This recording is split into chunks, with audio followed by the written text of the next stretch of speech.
your coach caronda, as well as your numerologist and intuitive reader. Today, I wanted to talk about exactly what is numerology, right? Well, it's in your name. What is in a name? If you're not familiar with Shakespeare, the quote starts off, "What's in a name? That which we call a rose by any other word would smell as sweet." So declares Juliet as she laments the name of her beloved.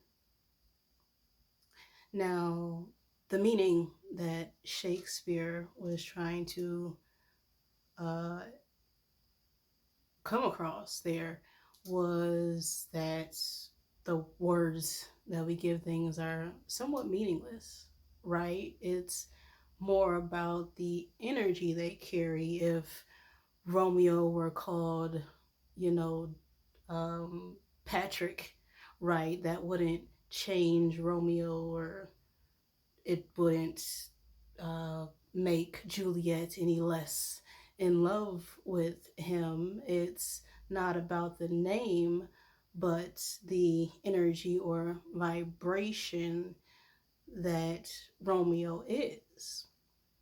Now, I don't necessarily agree that words are meaningless because they are a collective transcription of our own personal feelings and thoughts, and what we label things are a reflection of our very self. Now, numerology is the study of numbers as well as different aspects of the existence of such characteristics and life events that happen uh, for humanity. Now, experts use specific calculations based on numerical values assigned to those letters to identify patterns to gain insight onto personal events or cosmic occurrences that happen throughout a lifetime. So when I think of the question, what's in a name, everything is in your name. As a numerologist, when I interpret the numbers, I am correlating them to the letters and also looking at the characteristics of those letters. Now, I started thinking of this book I read growing up called The Search for Delicious. And in the book, they're trying to write a dictionary, as we humans do, and they got stuck on the word delicious. Now, everybody has their own views and opinions, of course, on what delicious is. So, fights happen, arguments, nobody could agree, from the king to the homeless man to the, person, who lives, across the next town over. It was a lot of ruckus when it comes to finding out the term for delicious. So the main character of the story was sent out to get everyone's opinions on what the definition of delicious was. Now, an unexpected event occurred. A cataclysmic, is that the word? Cataclysmic? Cataclysmic? I'm sure I'm messing it up, but a big event happened called a drought, which resulted in everybody putting themselves in perspective, right? When things like that occur, all of a sudden people are called to be more resourceful, more resilient, more mindful of conserving what they do have, such as water. So when it came to finally deciding on the word for delicious, that word was water. Now, everybody only came into agreement after this drought occurred. And sometimes that's what it takes for people to come into agreement for the words and language that we use, right? So if we take a collective look at our language, we would see that a lot of what we use contains hidden meanings and messages based upon the details or characteristics that we project to them. So if I were to call a rose a turd, it's still a rose, but it's a completely different energy that we're giving to that because we already have a word for rose. So even if we were to call it another name, if we use a name that carries an energy that's not so rose-like, that rose may stop being a rose.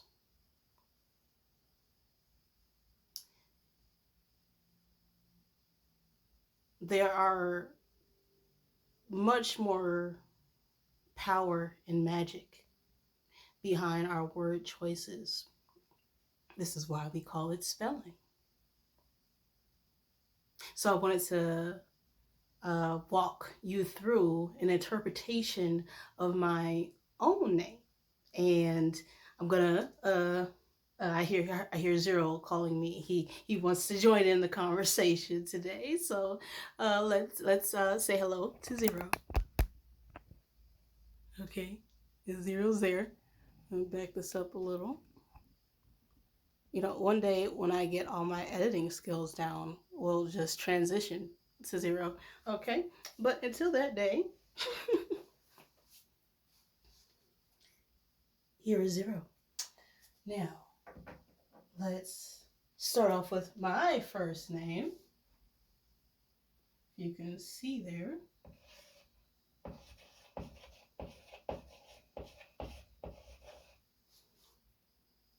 Caronda, right? And my middle name.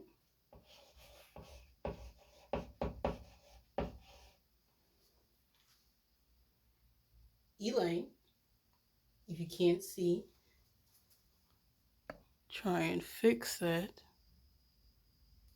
But yes, Elaine, or depending on where you're from, you might even pronounce that El Anya.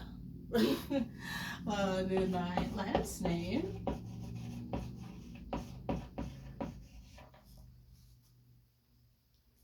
Hinton.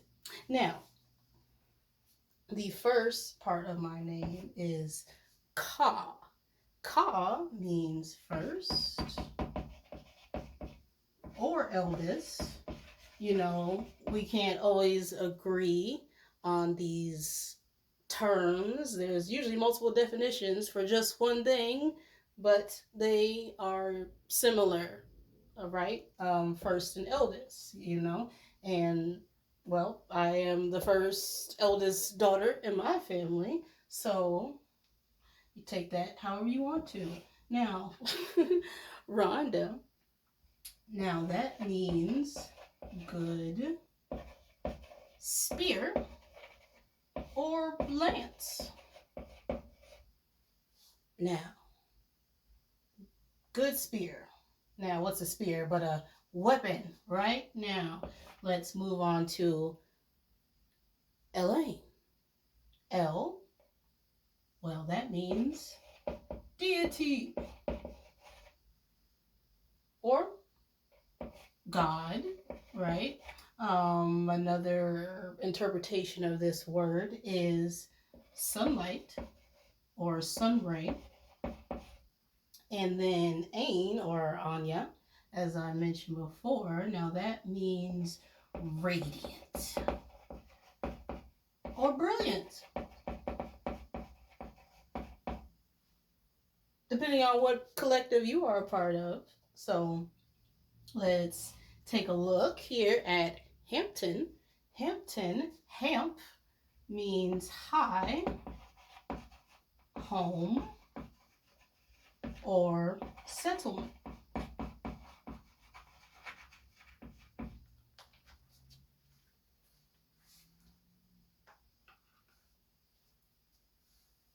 Ton, if we take a look, means town. It's just another way to say town. If you're in America, you might be familiar with the Hamptons, which is nothing but a high luxury community town homes. Now, as we look at where these terms come from and what they mean, if I were called anything else, would I still be me? Well, that is up for your interpretation. You see, the names that we choose are not a coincidence. My name, meaning first, good, spear, deity, brilliant, of high home,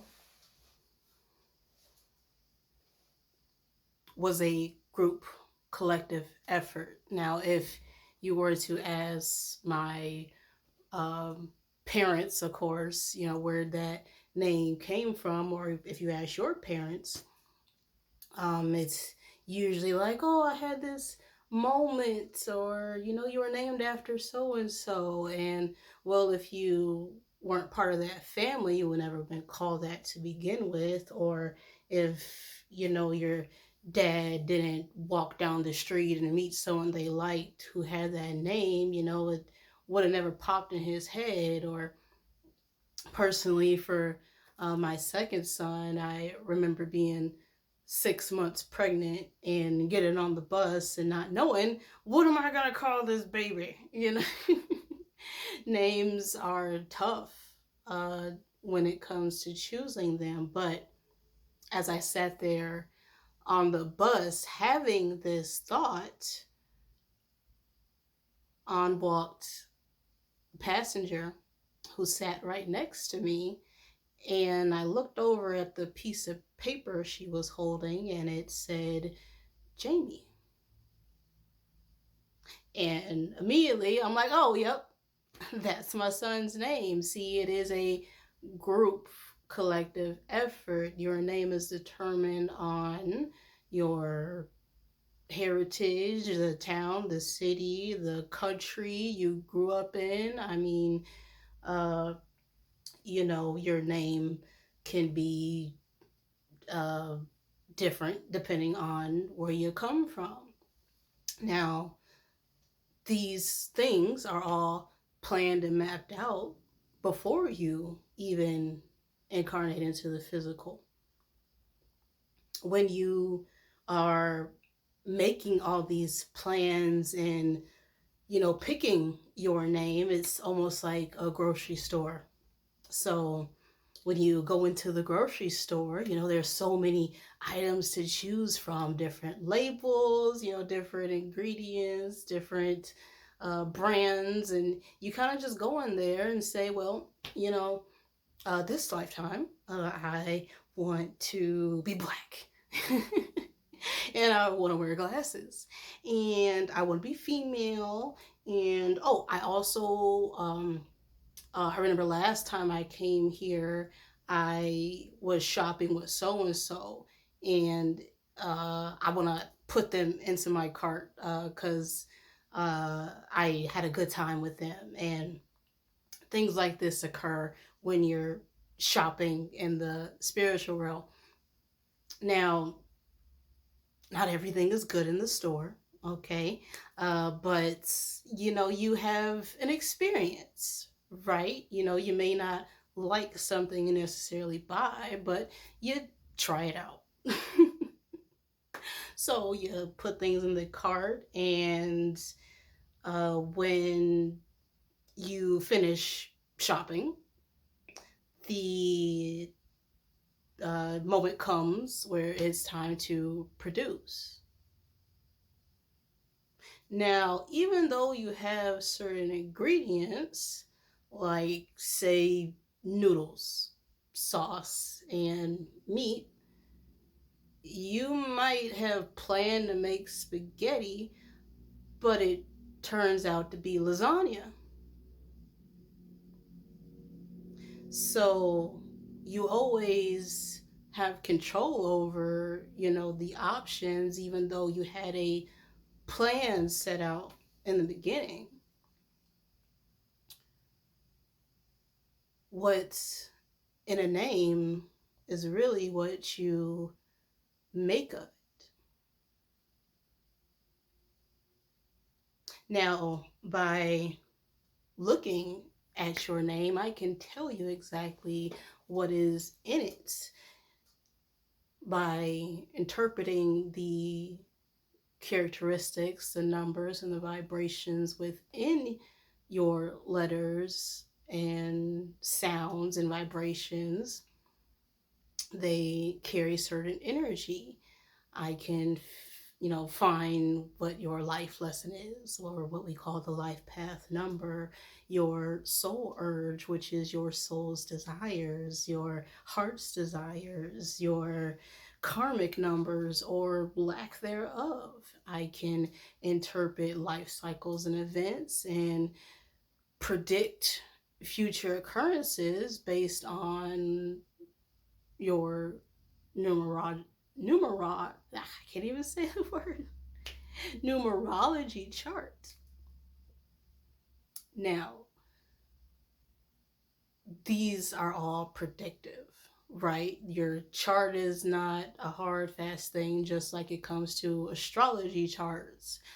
An astrologist can interpret those patterns and occurrences, but nothing is ever set in stone because there is no future unless you act in your present moment.